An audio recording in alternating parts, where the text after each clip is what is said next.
This week's SAT Math Bellwork strategy is about skipping steps when solving equations. So in a question like this, after we move 6 to the other side and we get 5x by itself, we have a couple different pathways. We could solve for x and then plug it back in over here.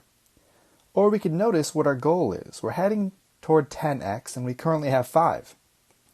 If I double both sides, now I have 10x is equal to 8. So I can actually plug in 8 here and it replaces 10x entirely. And now I'm asking myself, what is 8 plus 3? 11. And this strategy allows you to avoid 4/5 in plugging in that fraction or decimal.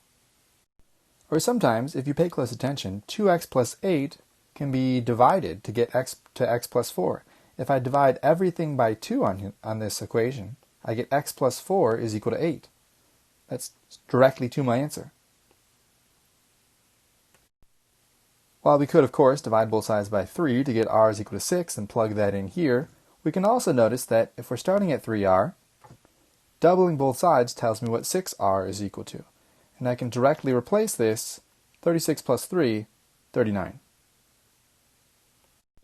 For this problem, there's more significant of a chance for time saving. If we add all 3 columns straight down from these first 2 equations, notice I can divide everything by 3. And this gives me 2w plus 3t is equal to 13. That jumps me straight to my answer. I'm going to show 5 different questions. You can pause and try them on your own. I'll show each question for about 5 seconds, and at the end, I'll go over the answers to all of them.